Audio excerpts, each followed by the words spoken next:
Ya, kalau di luar Jawa dan di dalam Jawa, kalau saya bukan masalah. Yang penting muktamar itu bisa terselenggara. Dan muktamar itu adalah intinya penyegaran dari pemikiran, program, khitoh, dan berorganisasi yang benar. Apalagi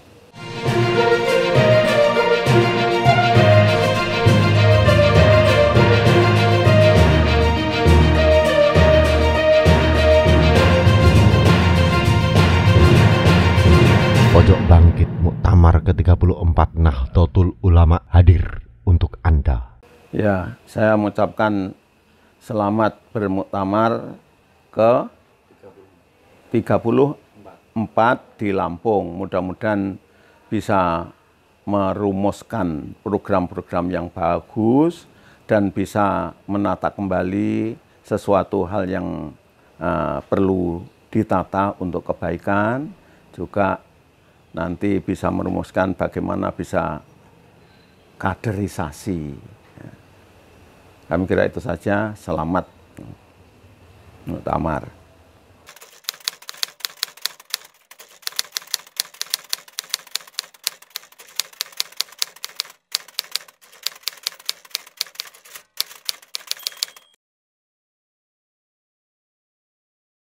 Digital di dunia ini. Ya, jadi peran ulama itu dalam konteks ulama yang bagaimana. Kadang-kadang di dalam NU itu menyamaratakan antara ulama yang memang harus ditaati dan ulama yang mungkin agak abal-abal. Ya. Oleh karena itu kadang-kadang di organisasi NU itu kurang terukur ulamanya itu siapa. Jadi semua bisa masuk ulama. Ya. Kadang-kadang hanya orang pas-pasan saja sudah menjadi panutan. Nah, itu yang perlu diperbarui dalam cara pemikiran ulama. Sedangkan sekarang sistem digital itu sebenarnya kan itu anak muda lebih cenderung ke sana itu tidak masalah sebenarnya. Bila mana itu dalam Fikrah Nahdliyah itu kan ada item-item yang penting yang memang harus dipegangi orang NU yang ini tidak banyak diketahui oleh generasi NU itu sendiri. Apa? Fikrah NU itu ada yang namanya dinamis.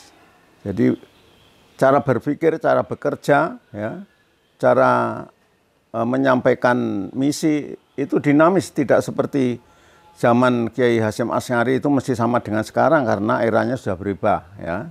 Zaman Gus Dur itu mestinya harus orang sekarang ikut Gus Dur semua, tidak. Ini karena ini kita itu sudah menggariskan itu harus dinamis.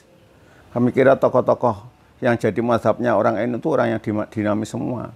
Imam Asy'ari, Syafi'i, ya, Imam Ghazali itu orang pikirannya sangat dinamis. Dan mereka itu tidak mesti sama dengan gurunya. Nah, makanya konteks di NU sanad harus sama dengan gurunya itu dalam konteks tertentu. Nah, dinamis itulah yang harus kita pegangi di NU. Nah, jangan jumut. Nah, kemudian yang lain ada apa itu? Reformasi, Islahiyah.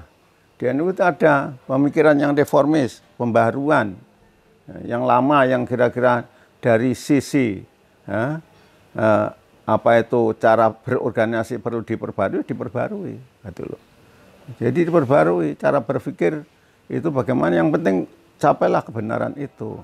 Kemudian yang terakhir bahwa di dalam Fikrah itu ada apa itu? Menggunakan berpikir secara metodologis, gitu. Ada itu ya. Nah, kalau orang anak-anak muda itu yang sekarang berpikir itu tidak sekedar bebas karena bisa melihat apa-apa, tetapi tolong yang muda ini juga bisa membatasi diri bahwa berpikir dalam NU itu metodologis, memakai kerangka berpikir yang benar, ya. Ada acuannya. Nah, misalnya Anda dalam bidang hukum itu hukum agama, itu Anda harus menguasai ilmu ushul fikih, tafsir, ilmu tafsir, dan bidang-bidang yang lain. Wong Anda nulis skripsi saja itu yang abal-abal gitu saja sudah mesti ditanya kerangka teorinya apa, metodenya apa, tetek bengek. Ini memahami Islam harus metodologis. Kebanyakan kita ini dengan pola yang lama itu terpaku. Sebenarnya ada orang-orang tertentu, ya dalam ketentuan ijtihad itu kan orang-orang yang tidak mampu tidak boleh ijtihad. Di NU juga gitu, ya. Orang yang tidak mampu tidak usah ijtihad, ya ikut saja. Nah, tapi kalau yang mampu, itulah tugas generasi muda sekarang ini, harus mampu berijtihad, mestinya kan gitu. Karena sarana sudah luar biasa, ya. Yang mendukung muda sekarang untuk bisa pinter itu banyaknya luar biasa. Informasi melebihi dari kecepatan ilmunya para ulama, banyak karena informasi sak dunia masuk itu, ya. Itu seperti itu. Anda dari muda generasi sekarang itu sudah gizinya sudah bagus. Kudune luwih pinter timbang generasi-generasi saya. Karena gizi saya itu dulu yang makan bisa kenyang itu sudah lumayan. Jadi mahasiswa itu bisa makan 2 kali dan bisa kenyang itu sudah lumayan gitu ya. Itu generasi itu. Lah generasi Anda itu sudah sarana lengkap, gizinya cukup, fasilitas ada, banyak beasiswa. Generasi saya itu banyak kuliah dengan bekerja, ya. Kalau tidak bekerja, tidak bisa makan, dan lain sebagainya. Maka itu kami kira, dengan kecenderungan itu, generasi muda juga menata diri dalam kerangka keilmuan itu harus, itu yang kaitannya keilmuan itu harus bisa, berpegang pada sistem itu. Sistem keilmuan yang benar. Jangan tekstual, nah tekstual tidak bisa dipahami. Nah mereka ini orang NU terkenal tekstual, bukan tekstual, saya terkenal bisa berpikir ya dengan metodologis kan gitu mestinya. Cuma orang-orang itu menggiring kepada jamaahnya dalam konteks ulama tertentu yang wawasannya tidak luas itu membatasi ya gitu loh. Membatasi anak muda ini ikut supaya ikut cara berpikir orang tua. Memang cara berpikir materinya orang tua itu disampaikan pada kita itu memang yang benar, tapi metode itu terus berkembang. Nah, insya Allah itu tidak ada masalah kalau saya.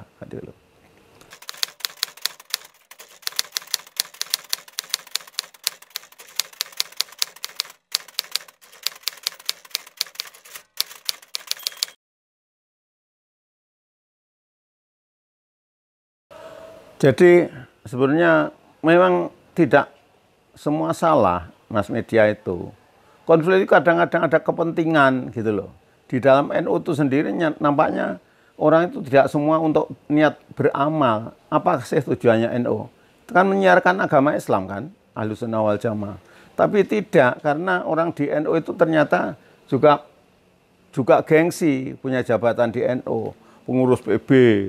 Mungkin lobbynya lebih mudah yang kaitan dengan kepentingan macam-macam itu. Pengurus wilayah, luar biasa itu. Seperti itu ya. Jadi kita itu konflik itu sebenarnya ya, aslinya memang di dalam ada kepentingan, tapi juga bisa dibuat. Oleh karena itu kita harus hati-hati. Ketika kita sudah berpikir yang sistematis dan terukur, orang NU itu tidak masalah sebenarnya ya. Orang NU itu bisa saja. Jadi program itu terukur gitu loh. Apakah Anda sudah merasakan NU itu sekarang ini programnya terukur? Ya wallahu alam Anda melihat saya ya.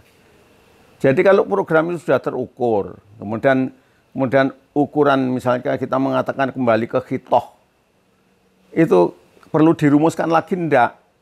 Namanya kembali khitoh itu pahamannya macam-macam kok. Perlu dirumuskan lagi enggak? Nah, kalau khitoh NU ya jelas gitu loh. Dalam programnya apa, kepemimpinannya bagaimana, kan itu kan. Kemudian bimbingan spiritualnya bagaimana, idealisme bagaimana, itu mestinya ada bimbingan di NU ya jelas. Karena gitu enggak ya.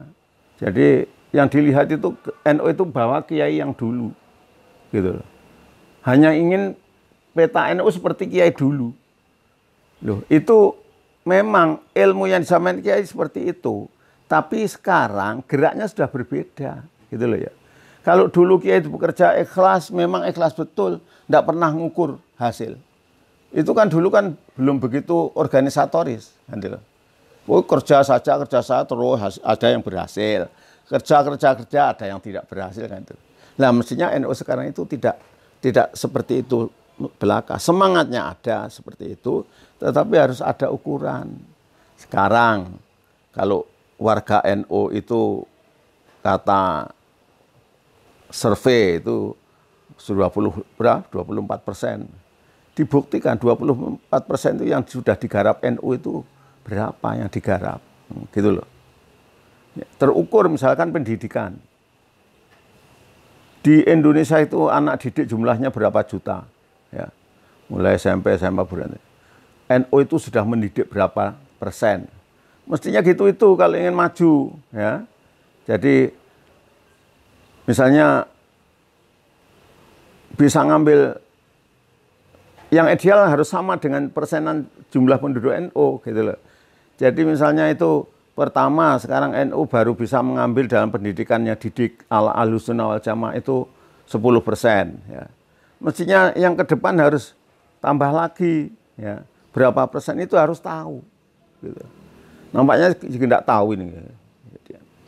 Itu harus tahu, jadi ada target gitu loh.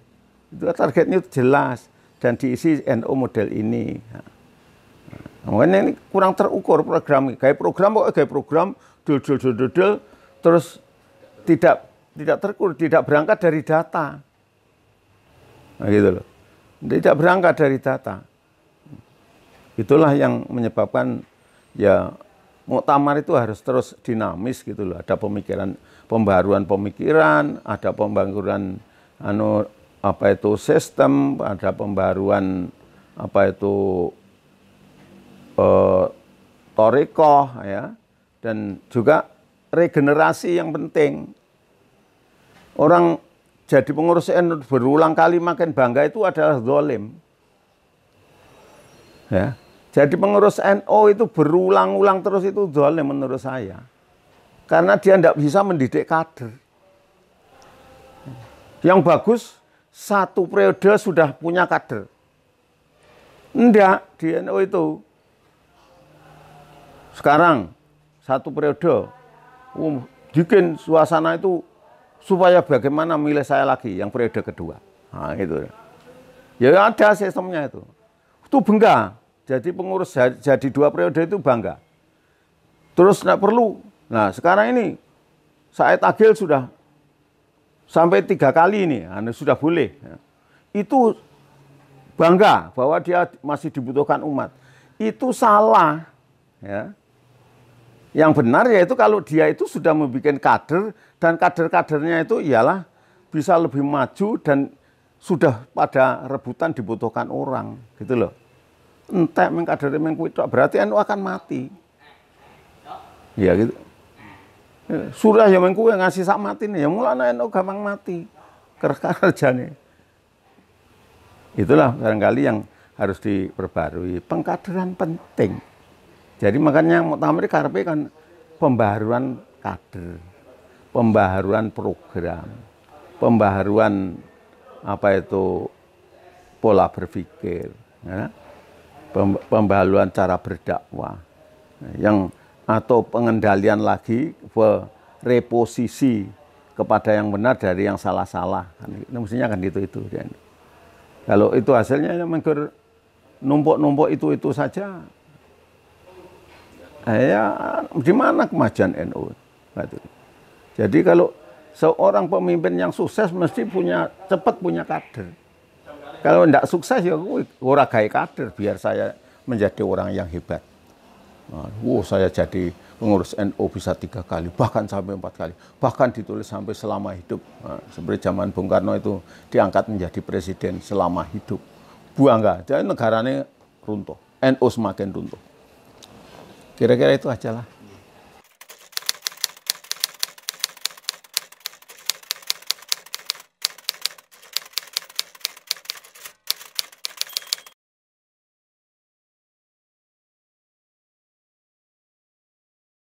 Kalau saya itu tidak masalah itu, dipertahankan ya tidak masalah, di demokrasi juga pilihan juga tidak masalah. Masalahnya kan yang penting kan bahwa ahlul khali dan demokrasi itu kan harus masyarakat NU itu karena harus sudah sivil, masyarakat sudah beradab gitu loh. Demokrasi itu ialah masyarakatnya harus beradab. NU itu sudah beradab atau belum? Sebab demokrasi itu menciptakan kelompok. Nah, kelompok itu bisa tidak puas dengan kelompok yang lain. Kalau orang yang tidak beradab, ya, tidak punya peradaban yang sudah tinggi, yang civilization, ya jadinya permusuhan, gitu loh. Nah, sekarang saya tidak mengatakan bahwa NU itu bagaimana, tapi apakah NU itu sudah siap belum menjadi warganya, menjadi orang yang beradab. Kalau dia dikritik orang tidak marah, gitu. Kalau ngeritik orang bisa ngomong dengan baik, beradab apa enggak? Makanya polisi dari tentara dijadikan sivil itu dianggap bangsa Indonesia oleh Gus Dur itu sudah beradab. Tapi realitas apakah sudah beradab atau tidak? Malah muktamar terakhir di Jombang malah sangat menyedihkan itu kan. Diatur saja tidak bisa bersama. Mestinya orang beradab semakin bisa kompak. Kalau saya tidak masalah itu, ya. Ahlul khal, itu silahkan yang mau memimpin. Yang penting NU itu bisa menyusun program yang baik, bisa dikerjakan dengan baik, dengan pengkaderan yang baru semakin baik kan itu.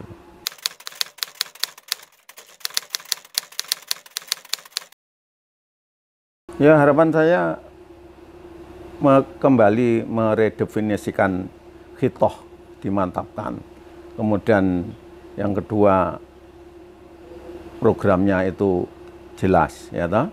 Programnya jelas, kemudian cara organisasi yang benar dan terukur. Ya. Kemudian terakhir regenerasi.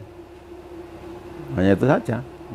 Saya tidak akan, sekarang sudah akan tidak harus siapa dan harus siapa. Kalau itu ada regenerasi, ya itu akan lebih berbahagia bagi saya. Kalau tidak ada regenerasi, ya memang biasa-biasa gitu loh. Mudah-mudahan selamat gitu saja kan. Nah, jadi saya berpikirnya ya teman-teman di sana sudah pinter-pinter kabeh, mestinya mimpin kudune iso. Nah, cuma kalau mimpin monoton seperti ini ya, NU itu dalam berorganisasinya saya anggap masih monoton, belum bisa memecahkan problem.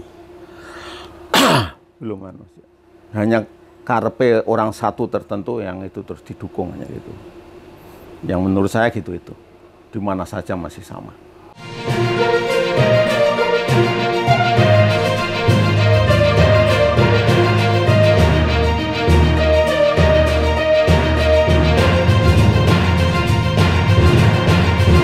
Pojok Bangkit Muktamar ke-34 Nahdlatul Ulama hadir untuk Anda.